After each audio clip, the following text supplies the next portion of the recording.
Jim. Yeah, keep Nellie in prayer here. I'm going to introduce another dear friend of the movement, Rabbi Levin, Yehuda Levin from New York, who is going to blow the solemn shofar.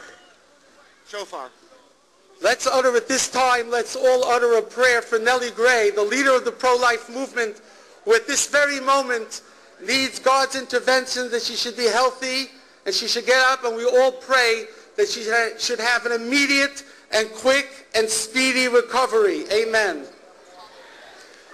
Greetings, Pro-Life America. Shalom. Today marks the beginning of the 30th year since I first addressed you at the March for Life on June 22nd, 79. I think it's time to take an accounting. 1979, that's one wife, 9 kids, 3 grandchildren, a trim black beard, and a trim figure ago for me. Now I'm rotund and gray. And that was over 40 million eliminated preborn babies ago. More than 10% of the current U.S. population cut, mangled, strangled, burned, discarded, and disdained, disempowered like no other group. And I'm sure if he were here today, Dr. Martin Luther King would agree. The Jewish slaves in Egypt and the black slaves in America suffered terrible indignities. But we, their children, we today live in freedom. Not so the over 40 million of our most innocent who are murdered right out of this world with nary a descendant to recite the Kaddish or remember them. Are we doing enough for these babies? Are we doing enough for these babies? No, of course not. Are our pro-life political leaders, from president to governors to local official holders, doing enough for the babies who merely wait to be disposed of? Of course not. Do our clergymen of all faiths fulfill the minimum requirements of God and man to awaken the masses to this ultimate horror of abortion? Do they do so by addressing the subject once or 4 times a year? Does that suffice? Of course not. Where do we go from here? What can change 35 years after the Supreme Court signed the death sentences of over 50 million preborn innocents? Here's one Jew's 4-step plan.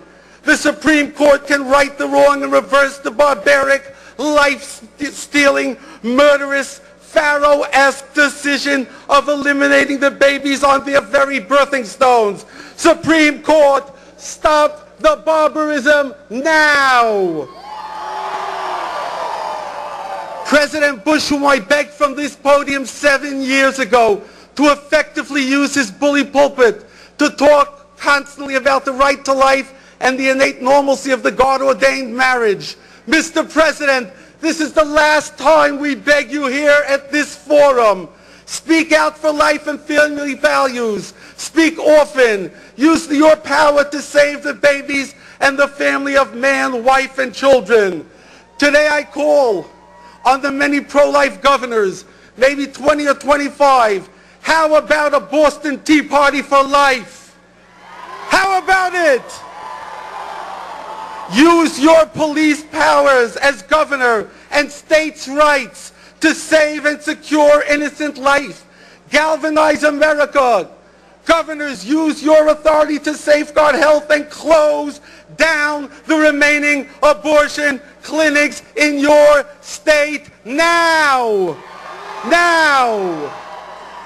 We can have abortions. We can have them in the U.S. by tomorrow afternoon if the governors use their constitutional extra powers to safeguard the health of these innocent citizens. Finally, last year you and I chanted for the Pope to come to New York and lead an interreligious gathering in the streets of New York. Remember that?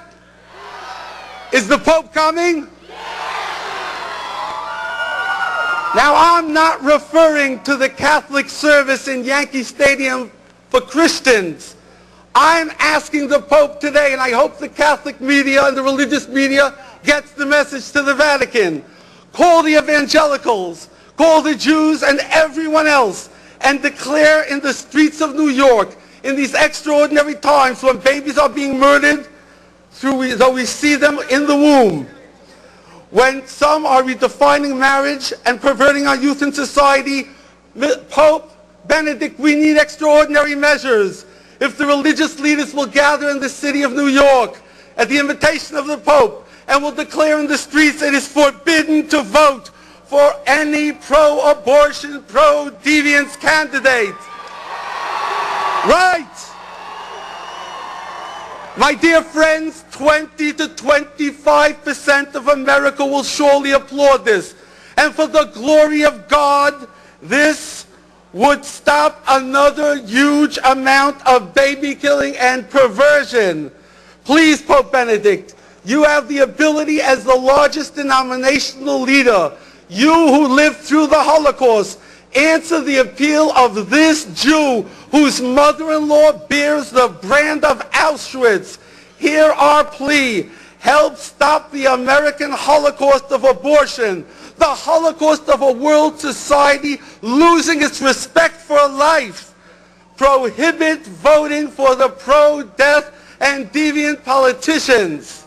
Let's put these suggestions up for a vote right now. Does everyone agree? Yes. It passes by acclamation. Therefore, we declare today, January 22nd, 2008, a new beginning for life and family. Let's trumpet the good news.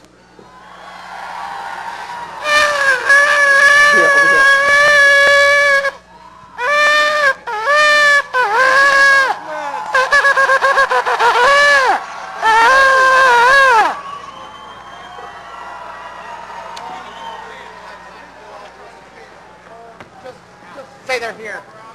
Archbishop